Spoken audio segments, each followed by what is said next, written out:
Mixing concrete by hand is not an easy task. First, you have to get and gather your supplies, things like regular concrete mix, sand, water, and then you pour it all in a pile on the ground and you start mixing it in, you sift it all together, you add the wet ingredients, and half an hour later, with a shovel and a pickaxe, you may have a small batch of concrete on the ground. And that may be enough to pour the foundation of a small 3-foot by 2-foot foundation, and if you need more, you have to start all over. This process can take half an hour or more, and it's very rigorous. Now, I know what all of you guys are thinking. How does a teenage girl from the heart of Frisco, Texas know the first thing about mixing concrete, and how is this relevant to the study she's completing? Easy. That's a personal recount of something I did during my time in the Dominican Republic when I mixed concrete to help build latrines for people in a community called Lecheria. And better yet, in a metaphorical sense, that mixing of concrete fundamentally changed who I was as a person. And while I was adding water to a single bag of concrete mix and some sand, I was adding a new drive and desire to my life, one for helping people. My name is Lora Taylor, and I'm here to help. This year in ISM, I'm studying nonprofit marketing for 2 reasons. The first of which is I adore helping people in whatever way possible, and secondly, I desire to learn the way of the business world in relation to marketing. This previous year, I completed an independent study in leadership consultation, which focused most heavily on business management, so I kind of wanted to explore some of the other fields in relation. It's certainly time to seize the new opportunities as they present themselves, which brings to my quote by Lin-Manuel Miranda, "I am not throwing away my shot." This quote's not only relevant to my ISM study this year and the things that I desire to learn, but also related to school, the relationships in my life, and what I desire to pursue in the future. I know that by not throwing away my shot and being fired up by the opportunities that await me, there's nothing that can stop me.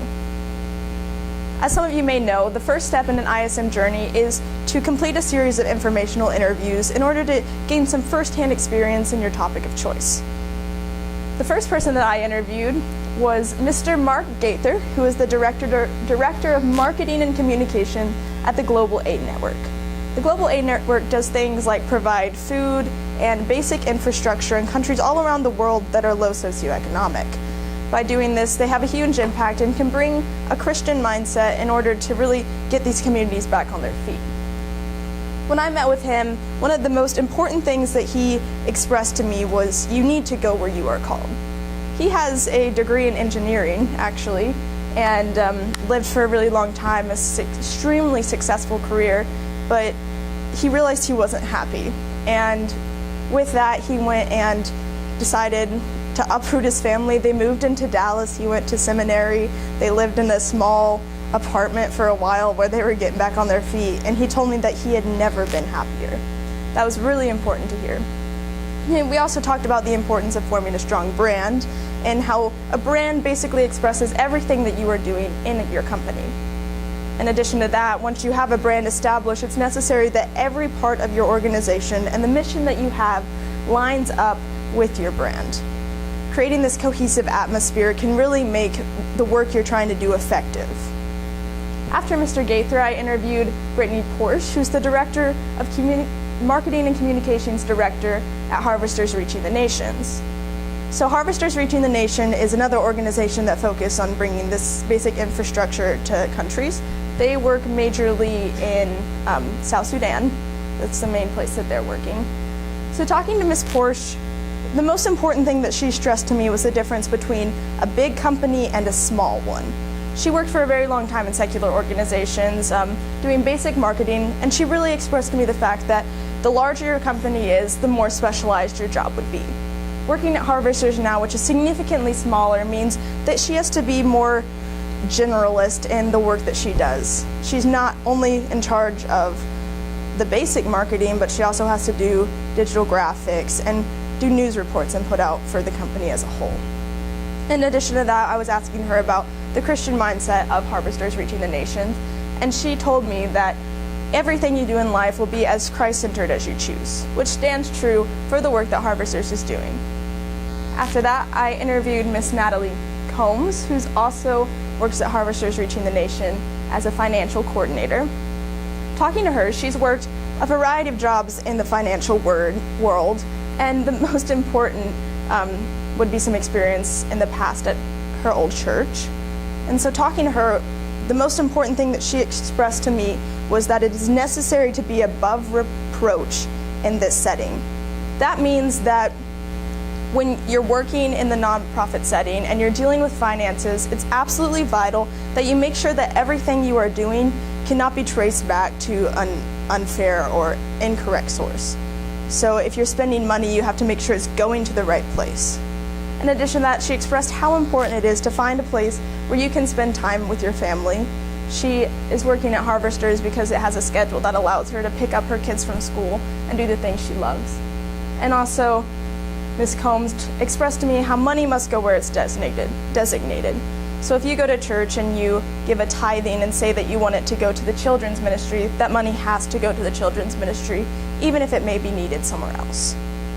After this, I interviewed Ms. Tiffany Taylor Wines. She's the Director of Marketing at Orphan Outreach, which is an organization that works in 7 countries around the world to bring better orphan care and to teach them at the orphanages how to run better.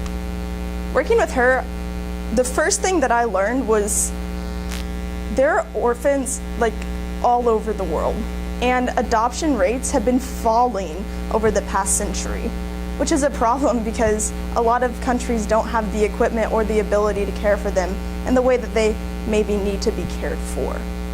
She became interested in orphans when she adopted her little kids from Russia a couple years ago. She expressed to me how it's so essential that you find your calling and not your job. She worked for a long time in oil and gas, but when she got into orphan outreach and realized that this is what she was being called to do, she said she'd never been happier. In addition to this, we had the chance to talk about special needs orphans, which is an issue that many people sort of forget may happen, and it was incredibly interesting to hear a first-hand source from that. Which brings me to my mentor. This year, my mentor is Mr. John Boyd, who's the Marketing and Special Events Coordinator at Human Rights Initiative, which is in Dallas. When I went and interviewed with her, she was very gracious, showed me around the office, and the work that they're doing is essential because it's providing legal aid to immigrants all around the world. We just clicked. It was awesome. I'm very excited for the work that we'll get to do this upcoming year, and within the next few weeks, I'll have the chance to go on my first mentor visit and get started on some of our other projects together. During completing your interviews, it's important to conduct other research with the computer and finding articles. By doing that, the first area that I focused on was career outlook, just basically looking into the future of the career. It's good to know that people are always going to need help, so I don't have to worry about nonprofit jobs going anywhere. After that, after I interviewed Mr. Gaither, I was interested in that idea of branding, so I read an article that went more in depth about how forming your brand is essential and how it can really affect the effectiveness of your company. After that, I went on a UNT visit, had the opportunity to sit in classes that were financing and consumer behavior, and then I looked at how business can break slavery chains, because one of the most important issues to me would be that of modern day slavery. So I wanted to see a more applicable way to explore that in my field. This last article that I looked at was how to take nonprofits from good to great. This really expounded on the idea that a nonprofit doesn't have to be a business in the traditional sense to be successful. They just have to do the things that make a business successful. This next step this year will be to complete an original work. What I will be doing is picking a handful of nonprofit organizations, looking at their finances, and then putting that together in sort of a pamphlet sort of thing with the information about what that organization does to make it a little more accessible to the public. C.S. Lewis once said, "The future is something which everyone reaches at a rate of 60 minutes an hour, whatever he is, whatever he does." This year in ISM, I'm excited to help people while learning, and I know that with the support of my God, teachers, family, and friends, the sky's the limit when it comes to the possible outcomes of this year. I will emerge a better person, and I'm excited to figure out exactly what that means. Every morning starts a new day full of new opportunities and realities.